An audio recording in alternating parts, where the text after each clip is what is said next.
요한복음 4장 3절로 24절입니다. 제가 먼저 읽고 여러분이 같이 우리 서로 교독하시겠습니다. 제가 먼저 읽겠습니다. 유대를 떠나사 다시 갈릴리로 가실새 사마리아에 있는 수가라 하는 동네에 이르시니 야곱이 그 아들 요셉에게 준 땅이 가깝고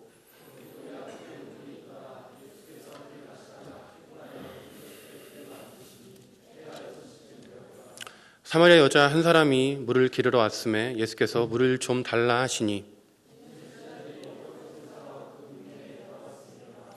사마리아 여자가 이르되 당신은 유대인으로서 어찌하여 사마리아 여자인 나에게 물을 달라 하나이까 하니 이는 유대인이 사마리아인과 상종하지 아니함이로라.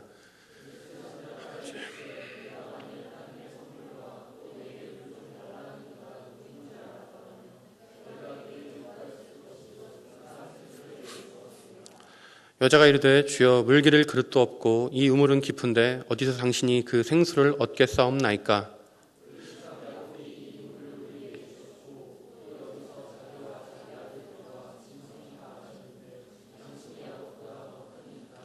예수께서 대답하여 이르시되 이 물을 마시는 자마다 다시 목마르려니와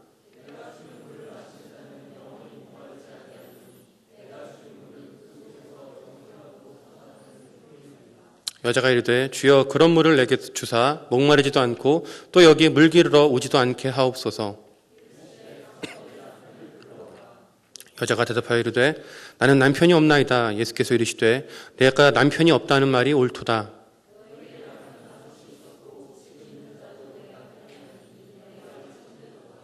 여자가 이르되 주여 내가 보니 선지자로소이다.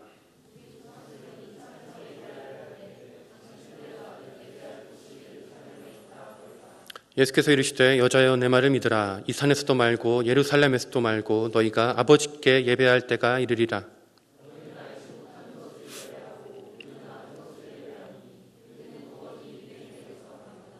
아버지께 참되게 예배하는 자들은 영과 진리로 예배할 때가 오나니 곧 이때라. 아버지께서는 자기에게 이렇게 예배하는 자들을 찾으시느니라. 하나님은 영이시니 예배하는 자가 영과 진리로 예배할지니라. 아멘.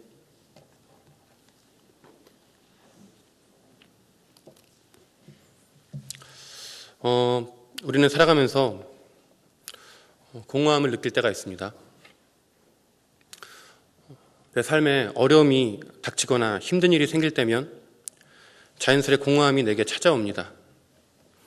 어려움으로 인해 받는 스트레스도 나를 힘들게 하는데 거기에 공허함까지 찾아와 나를 더욱 힘겹게 합니다. 그래도 다행인 것은 살면서 힘든 일만 있는 건 아닙니다. 기쁠 때도 있습니다. 기분이 좋은 날들도 있습니다. 어떤 날은 내가 사랑하는 사람들과 함께 시간을 보내며 웃고 떠들 때면 나도 모르게 내 마음속에서 행복하다라는 말이 나오기도 합니다. 하지만 집으로 돌아가는 길 어느새 공허함이 나를 찾아옵니다. 분명히 방금 전까지 너무 행복했는데 그 행복은 온데간데 없이 공허함이 내 마음을 가득 채웁니다. 심지어는 예배를 드리고 하나님을 위해 봉사를 했음에도 불구하고 내 마음을 가득 채운 공허함에 스스로 놀라 어찌할 바를 모를 때도 있습니다. 도대체 어떻게 해야만 하는지, 이토록 내 삶을 무겁게 짓누르는 공허함을 어떻게 처리해야 하는지 혼란스럽기까지 합니다. 오늘 본문 말씀을 통해서 우리 삶에 끈질기게 붙어서 떨어질 줄 모르는 공허함을 극복하는 방법에 대해서 함께 은혜를 나누고자 합니다. 예수님은 제가 지금 이제 딱 설교 서두를 시작하려는데 누군가가 하품을 크게 하셔가지고 굉장히 힘이 되네요. 감사합니다. 예수님은 유다라는 지역에서 사역을 마치시고 갈릴리로 가려고 하였습니다. 당시 이스라엘은 북쪽에 갈릴리, 중앙에 사마리아, 남쪽에 유다가 있었습니다. 이스라엘 사람들은 유다에서 갈릴리로 가거나 갈릴리에서 유다로 갈 때 중간에 있는 사마리아를 지나가지 않았습니다. 사마리아로 가면 더 빠르게 갈 수 있음에도 그 길을 이용하지 않았습니다. 그 이유는 그 땅에 혼혈인들이 살기 때문이었습니다. 기원전 722년에 이스라엘은 아시리아에 의해 정복을 당합니다. 이스라엘을 정복한 아시리아는 사마리아에 이방 사람들을 정착하여 살게 하였습니다. 그곳에서 이스라엘과 이방인들 사이에 태어난 사마리아 사람은 혼혈인으로서 차별을 당했습니다. 오늘날 우리가 주변에 다문화인들이 겪는 수준의 그런 차별이 아니었습니다. 이스라엘은 민족주의가 워낙에 강해서 순수한 혈통을 지독히도 강조하였기에 사마리아인들을 철저하게 차별하고 외면했습니다. 또한 기원전 400년에 예루살렘의 스룹바벨 성전이 있음에도 불구하고 사마리아인들이 그리심산에 자기들의 성전을 세움으로 유대인들과의 골이 더 깊어졌습니다. 가뜩이나 사마리아를 제외한 유대 땅에 사는 사마리아를 둘러싸고 있는 유대인들은 워낙에 민족주의가 강해서 혼혈인들 자체를 용납할 수가 없음에도 불구하고 그 혼혈인들이 이제는 하나님께서 허락하신 그 스룹바벨 성전이 아닌 그리심산에 자기들이 성전을 세워서 거기서 예배를 드리기 시작하니까 이게 너무나도 그 골이 깊어져서 더 이상 이 사마리아와 사마리아를 제외한 유대에 있는 사람들이 더 이상 어떻게 서로 화해할 길이 없어져 버린 것입니다. 우리가 오늘 읽은 본문의 9절 하반절에 이런 말이 있습니다. 9절 하반절에 여인이 이렇게 이야기하죠. 9절 하반절에 이는 유대인이 사마리아인과 상종하지 아니하였더라. 이스라엘은 사마리아인들을 상종하지 않았고 사람 취급조차 하지 않았습니다. 사마리아라는 말만 나와도 바닥에 침을 뱉을 정도로 그들을 경멸하였습니다.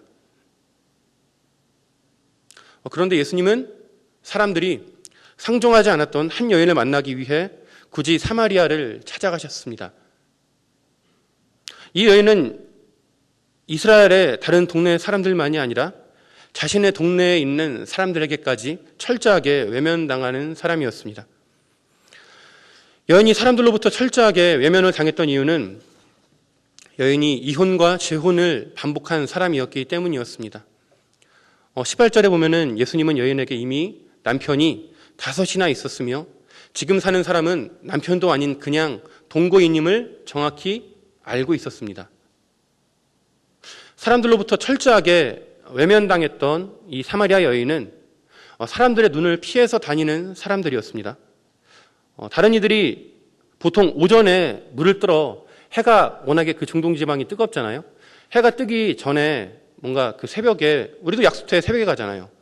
근데 그 정오에 해가 쨍쨍 내려지는 아무도 오지 않는 그 우물에 물을 기르러 나야만 했을 정도로 사람들로부터 철저하게 외면을 당하는 사람이었습니다. 그녀는 너무도 공허한 사람이었습니다. 마음의 갈증을 채울 길이 없어서 어떻게든 사람을 의지하려고 했기에 남편을 5번이나 바꿀 정도로 마음이 공허한 사람이었습니다. 하지만 결국 남편에게도 버림을 받고 다른 사람들에게까지 버림을 받은 그녀는 끝까지 철저하게 공허한 사람이었습니다.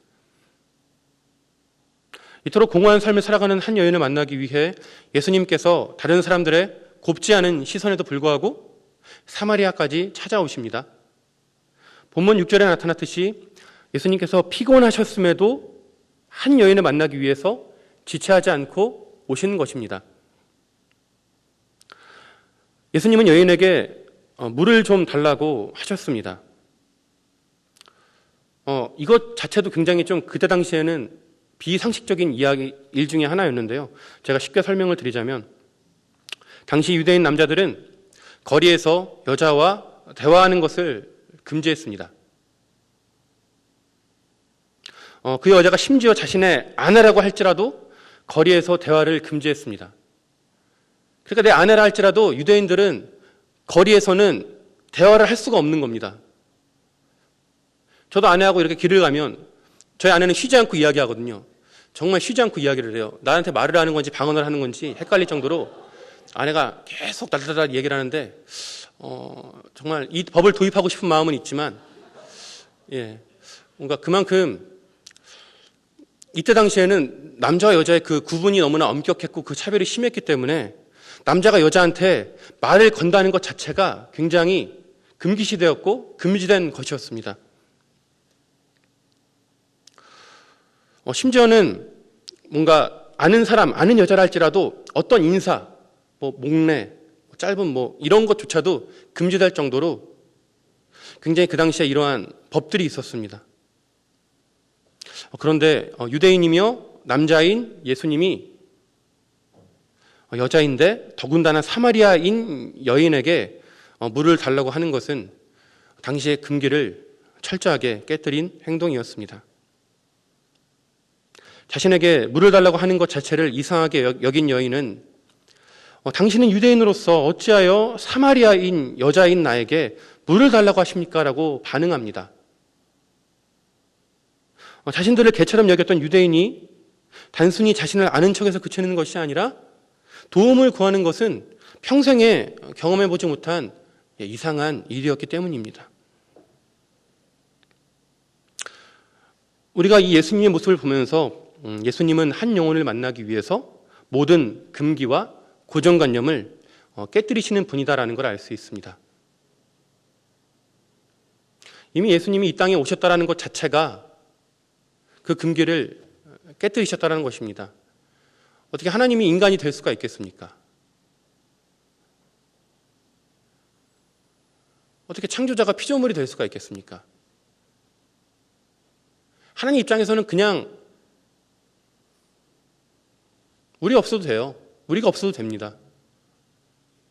또 만들면 되거든요.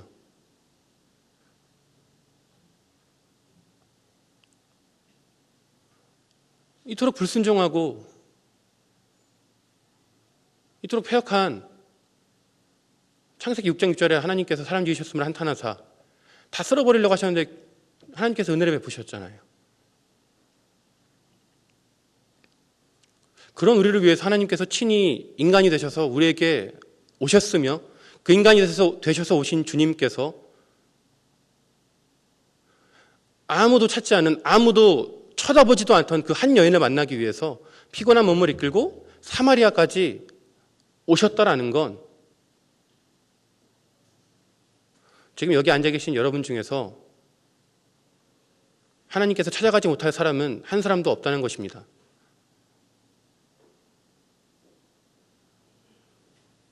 하나님께서 찾아가지 못할 사람은 여러분 중에 한 사람도 없습니다. 여러분이 어떤 죄를 저질렀건 어떤 삶을 살아가건 하나님에 대해서 어떤 생각을 가지고 있던 상관없습니다. 우리가 도움을 구할 때, 우리가 하나님을 찾을 때 하나님이 반드시 우리에게 찾아오십니다. 우리를 만나주십니다. 그런데 문제는 우리가 하나님을 구하지 않는데 있다는 것입니다. 우리는 철저하게 하나님을 간구하지 않습니다. 계속해서 본문으로 돌아오셔서 그 여인의 대답을 들은 예수님은 여인에게 다시 묻습니다.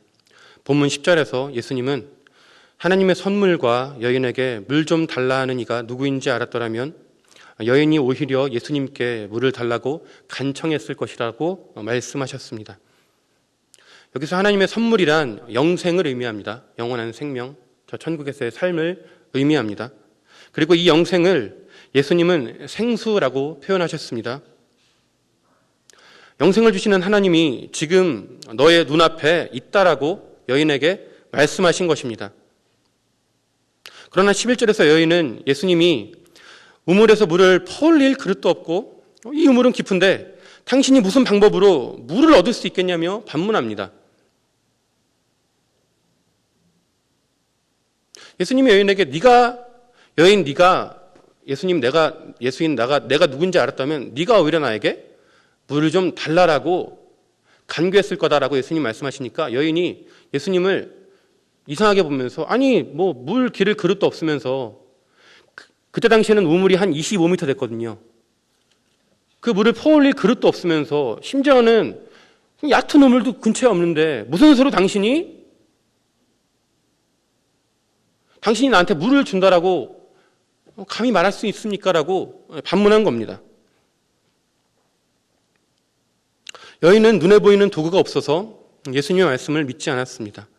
눈에 보이는 그릇도 얕은 우물도 없기에 예수님의 말씀을 믿을 수 없다는 것입니다.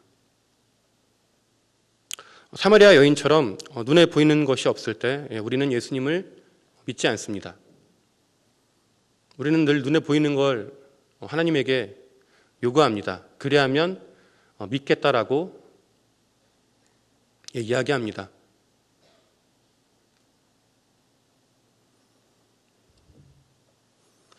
내가 그렇게 기도해서 눈에 보이는 게 없으니까 여러분 실망하시고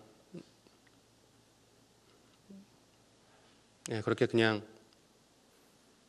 간절히 기도했던 그때 그 삶을 그냥 다 내려놓으시고 그냥 그렇게 세월이 가는 대로 살아가고 있지는 않은지 좀 우리 자신을 되돌아봐야 할 것 같습니다.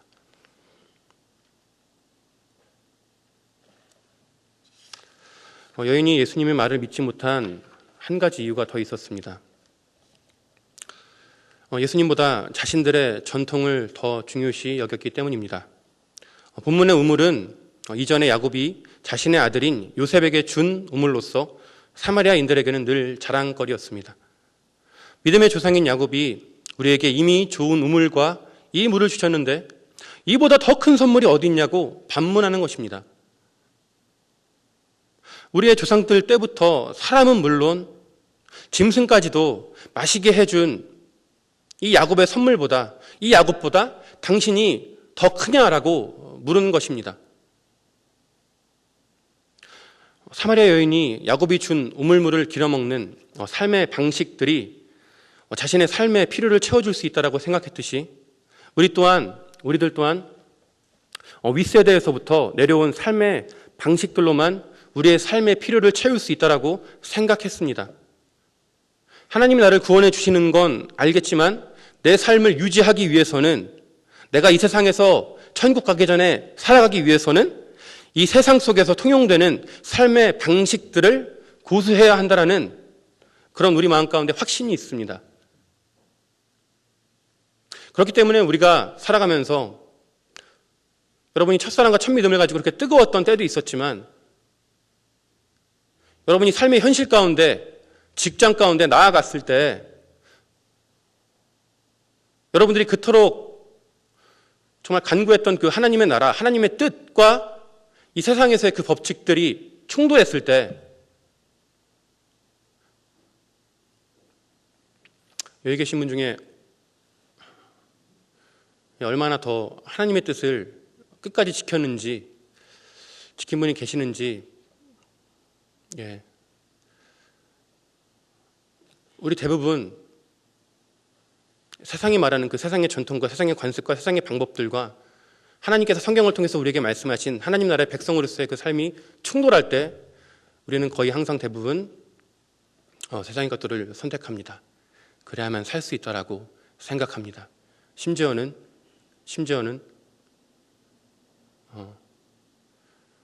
나에게 어떠한 조언을 구해오는 사람에게도 그렇게 이야기합니다. 그냥 적당히 믿어라. 적당히 타협하고 그렇게 살아라. 그래야 네가 살 수 있다.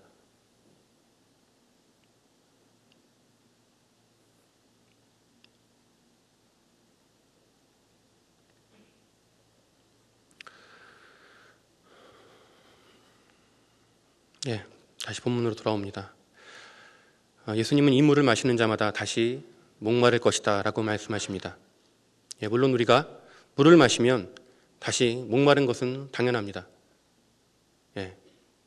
제가 물 마시면 나중에 또 목마를까 봐 오늘 또 물을 준비 안 해주셨어요.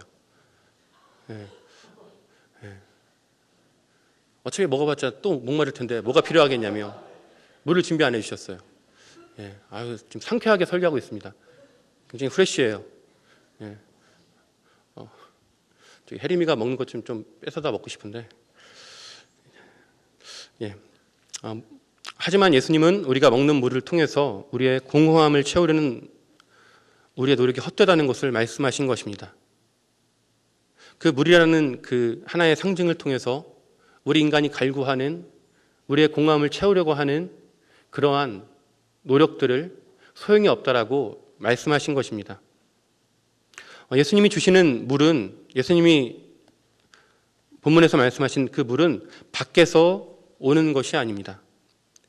본문 14절에 보시면 예수님은 자신이 주는 물을 마시는 자는 영원히 목마르지 아니할 것이며 그 속에서 영생하도록 솟아나는 샘물이 된다라고 말씀하십니다. 예수님이 주시는 영원히 목마르지 않은 그 영생의 그 생수는 밖에 있는 게 아니라 우리 안에 있다는 것입니다. 우리는 바깥에 있는 것들로부터 공허함을 채우려고 끊임없이 시도합니다. 하지만 그래봤자 소용이 없습니다. 우리의 공허함을 채우기 위한 유일한 방법은 바로 예수님께서 주시는 우리의 마음에서 솟아나는 샘물이라는 것입니다. 우리가 간구하면 됩니다. 하나님, 내 마음이 공허합니다. 내 마음을 채워주십시오. 그런데 여러분, 한두 번 기도해서 안 되니까 안 하시잖아요. 그러면 어떻게 합니까? 익숙한 것들로 돌아가죠. 공허함이 너무 심한 사람들은 손이 덜덜 떨리기도 합니다. 너무 공허해서, 마음이 너무 불안해서 어떻게든 사람을 찾아다니고 어떻게든 자극적인 것들을 보고 그런 것들을 경험하고 이런 것들을 통해서 끊임없이 우리가 공허함을 추구하려고 하지만 하나님은 우리를 그렇게 만들지 않으셨습니다. 우리 안에 계신 성령님을 통해서 우리에게 주어지는 하나님이 주시는 그 은혜가 아니면 그 영생에 솟아나는 샘물이 아니고서는 우리가 우리 마음에 있는 공허함을 채울 방법이 전혀 없는 것입니다.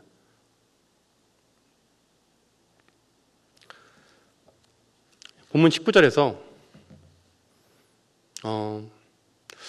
그러니까 18절까지 예수님과 대화했던 여인이 예수님이 굉장히 예사 사람이 아니다, 보통 사람이 아니다라는 걸 직감했습니다.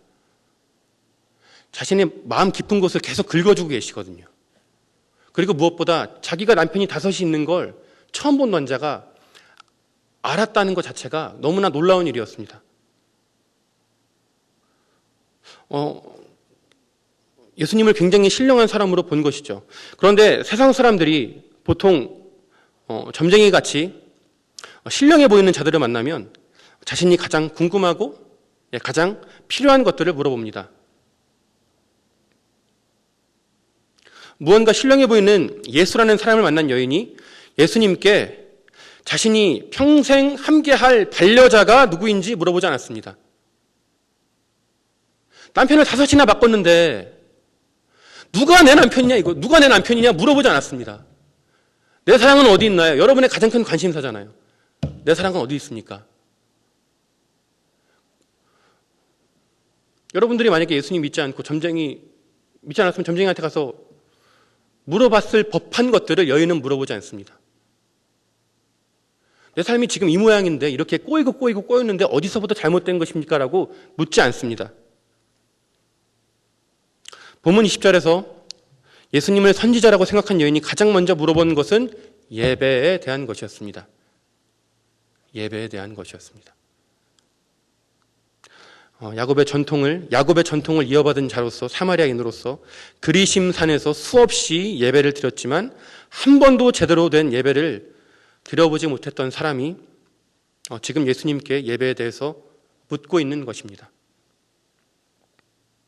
자신의 마음 가운데는 공허함을 채울 길이 없어 혼란과 방황으로 가득했던 여인이 마음 가운데 가장 궁금해했던 것은 바로 어떻게 하면 하나님께 진짜 제대로 온전히 예배를 드릴 수 있는가 하는 것이었습니다.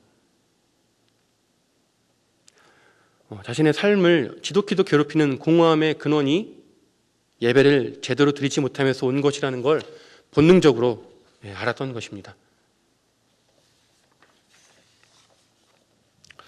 우리는 이 여인의 모습을 통해서 인간에게 오는 모든 갈급함의 근원은 예배에 있음을 알 수 있습니다.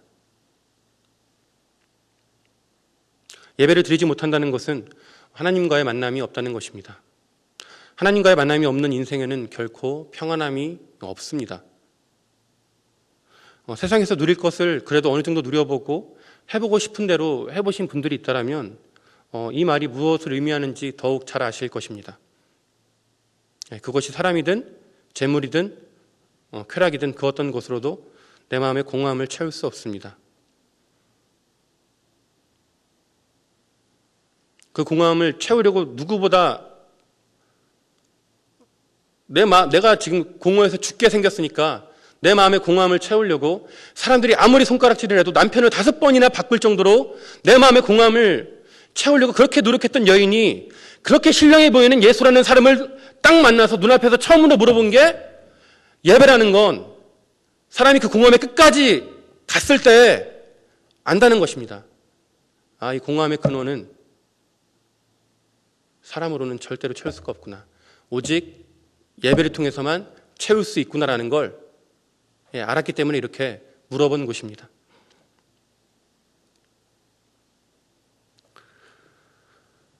본문 20절에서 여인은 예수님에게 우리 조상들이 예배한 이곳, 즉 그리심산이 아니라 예루살렘이란 예배 처소가 있는지를 물어봅니다. 즉 여인은 그리심산에서 드리는 예배에서 하나님과의 만남이 없었던 것입니다. 여인은 여기가 아닌 예루살렘에서 예배를 드리면 제대로 예배를 드릴 수 있지 않은지 예수님께 물어본 것입니다. 자신이 지금까지 예배를 드렸지만 제대로 예배를 드리지 못했던 이유가 예배의 장소가 잘못되었기 때문이 아닙니까? 라고 물어본 것입니다. 물론 구약시대 때 하나님은 예루살렘에서 예배를 드릴 수 있도록 하셨습니다. 한 곳을 정해주셨어요.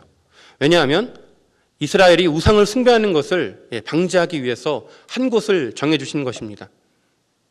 그렇다고 할지라도 하나님은 성전이라는 곳에 갇혀 지내는 분이 아니십니다. 하나님은 전지하시고 전능하신 분으로서 모든 곳에 계시는 분이십니다.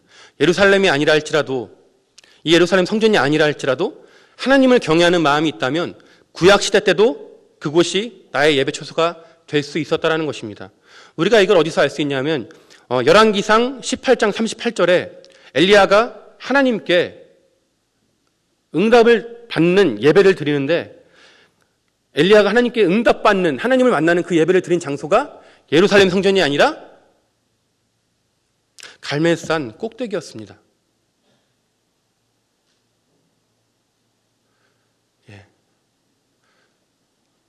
하나님께서 정해주신 예루살렘이 아니었음에도 그 마음 가운데 하나님을 예배하고자 하는 마음이 있었기 때문에 예루살렘에서 훨씬 먼 갈멜산 꼭대기에서 예배를 드린 그 엘리야의 예배를 하나님께서 받아주신 것입니다. 우리가 이를 통해서 예배는 장소가 아닌 나의 마음가짐이 더 중요하다는 걸 알 수 있습니다. 우리도 사마리아 여인처럼 예배의 장소 때문에 내가 예배를 드리지 못한다라고 생각할 때가 있습니다. 내가 다니고 있는 교회에 문제가 있기 때문에 내가 예배를 드리지 못한다라고 생각합니다. 내가 드리고 있는 예배에 찬양단에게 문제가 있기 때문에, 설교자에게 문제가 있기 때문에, 주변 사람들에게 문제가 있기 때문에 내가 예배를 드리지 못한다라고 생각합니다. 내가 교회를 옮긴다면 하나님께 더 잘 예배 드릴 수 있을 거라고 생각하여 교회를 옮길 생각도 합니다. 환경이 변화되면 나의 영적인 상태가 회복될 것이라고 생각합니다. 하지만 그러한 이유로 교회를 옮기신 경험이 있으신 분들은 아실 것입니다. 교회를 옮긴다고 내가 온전히 예배할 수 없다는 걸 말입니다.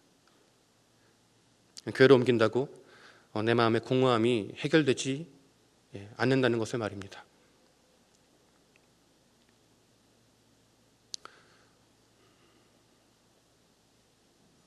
지금도 교회를 옮겨야겠다고 생각하는 분들이 여기에 계실 줄 압니다.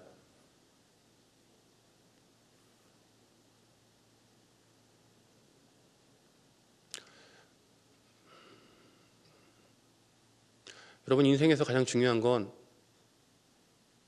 큰 돈이 걸린 이사, 집을 옮기는 문제도 우리 삶의 가장 중요한 문제이긴 하겠지만 교회를 옮기는 게 가장 중요한 문제입니다. 제가 여러분을 협박하는 게 아닙니다. 정말 그렇습니다. 하나님께서 선한 마음을 주셔서 복음 전파를 위해서, 정말 어려운 교회를 돕기 위해서, 혹은 하나님께서 나에게 정말 말씀을 통해서 확실한 마음을 주셔서 우리가 교회로 옮길 수는 있습니다. 하지만 내가 마음에 들지 않는 사람이 있다고, 내 마음간에 불만이 있다라고, 그래서 교회를 옮긴다면 여러분은 어디를 가도 제대로 된 예배를 드릴 수가 없을 겁니다. 당분간은.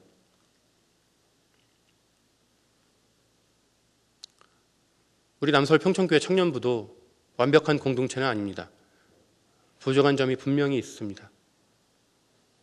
우리만 그런 게 아니라 초대교회 당시에 사도들이 세웠던 교회에도 문제가 있었습니다. 어마어마한 문제들이 있었습니다. 근데 사도 바울이 서신서들을 쓰면서, 성경을 쓰면서, 편지들을 보내면서 그 교회에 문제가 생길 때 그 교회 수신자들에게 교회가 지금 이렇게 개판이 되었으니까, 이렇게 문제가 있으니까 교회를 옮겨라 라고 한 적은 한 번도 없습니다. 진리를 거스리는 자들이 교회를 회방하고 더럽힐 때 진리를 붙잡고 너희들이 기도함으로 그 교회를 온전하게 보존하라, 교회를 지켜라, 그 악한 불의한 무리들과 싸우라라고 말씀하지, 그냥 꼴 보기 싫으니까 교회를 떠나라라고 말한 적은 한 번도 없습니다.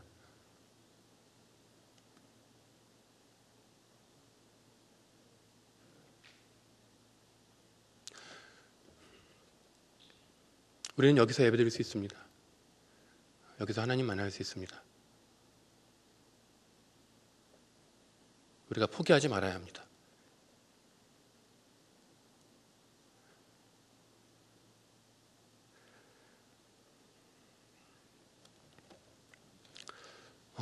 계속해서 하나님께서, 예수님께서 이러한 장소가 옮기면 문제가 해결될 거라고 생각했던 사마리아 여인의 생각이 잘못되었다라고 말씀하십니다. 본문 21절을 다 함께 합독하시겠습니다. 본문 21절입니다. 시작. 예수께서 이르시되 여자여 내 말을 믿으라.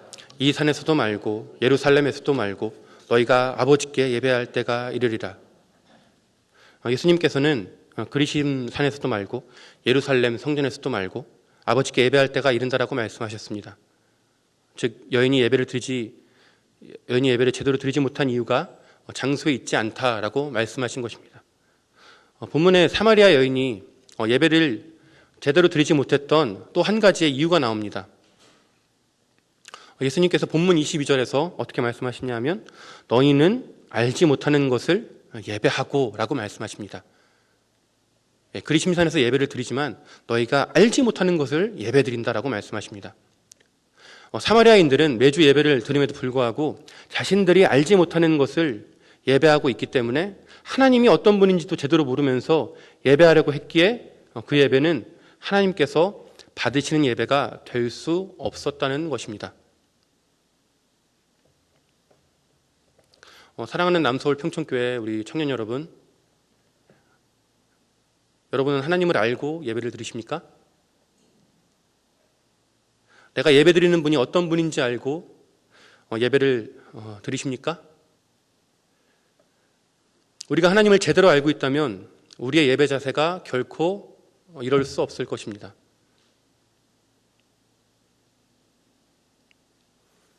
이 세상을 지으시고 다스리시는 광대한 하나님이 지금 내 앞에 서 있다는 걸 안다면 우리는 이렇게 불성실하게 예배드릴 수 없을 것입니다. 나를 위해서 십자가를 지실 만큼 나를 사랑하는 예수님의 그 사랑을 안다면 우리는 이토록 무미건조하게 예배드릴 수 없을 것입니다. 끝없는 불순종과 죄로 하나님께 범죄하는 우리를 참아주시고 붙잡아주시고 인도해주시는 성령님을 안다면 우리는 이렇게 교만한 모습으로 예배드릴 수 없을 것입니다. 우리가 하나님을 바로 알지 않고 그냥 막연히 예배를 드린다면 우리 예배는 하나님께 연락되지 않을 것입니다. 우리의 공허함은 절대 떠나지 않을 것입니다.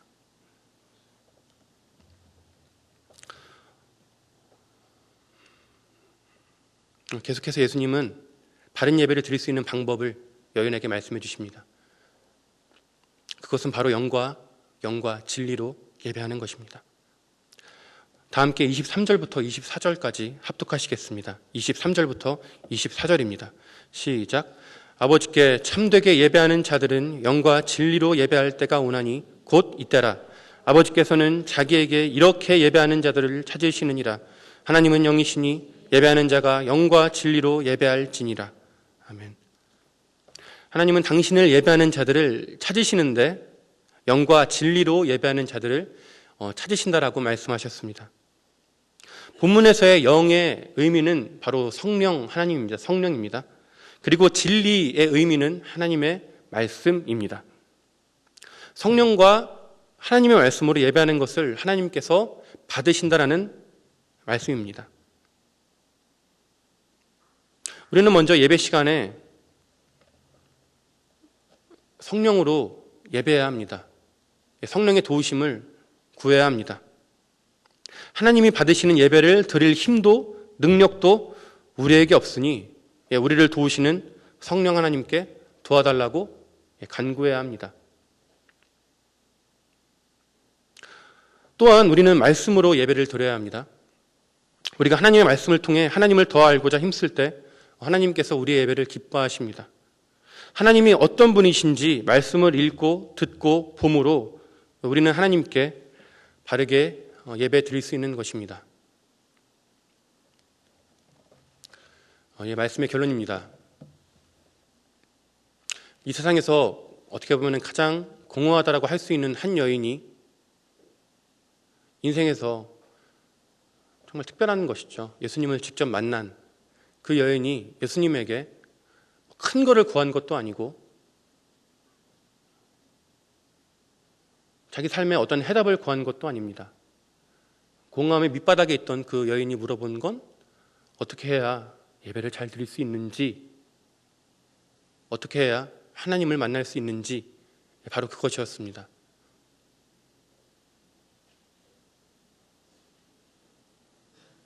우리의 삶에 끊임없이 우리를 힘들게 하고 회방하는 그 공허함을 물리치기 위한 유일한 방법은 바로 예배입니다. 우리가 성령과 진리 안에서 예배드려야 합니다. 성령 하나님의 도우심을 여러분 간구하셔야 합니다. 성령 하나님을 통해서 성령 하나님이 아니고서는 우리가 하나님께 나아갈 수가 없습니다. 그리고 여러분 말씀을 정말 꾸준히 읽으셔야 합니다. 하나님이 어떤 분인지 알아야 여러분 제대로 예배를 드릴 수 있습니다. 우리가 하나님의 말씀을 바로 알 때 우리가 성령님께 바로 기도할 수 있고 우리가 성령 하나님 의지함으로 우리가 하나님께 나아갈 수 있는 것입니다.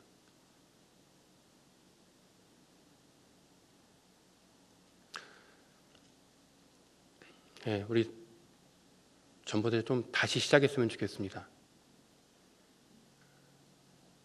다시 시작했으면 좋겠습니다. 사마리아 여인에게 찾아가시던 예수님은 우리가 간구할 때 분명히 우리를 만나 주십니다. 절대 포기하지 맙시다. 날마다 여러분 기도에 힘쓰시고 성경 말씀을 대하기에 힘쓰심으로 이 주일날 예배에 딱 나왔을 때 정말 내 곁에 가까이 계신 내 예배를 받으시는 나에게 기쁨을 주시는 내 삶에 있는 공허함들을 다 제하시는 그 하나님을 경험하시는 그로 인해 공허함에 묶여 사는 것이 아니라 정말 하나님 때문에 기뻐하고 즐거워하고 감사하며 살아가는 저와 우리 청년들이 되기를 예수님의 이름으로 축원합니다. 이 시간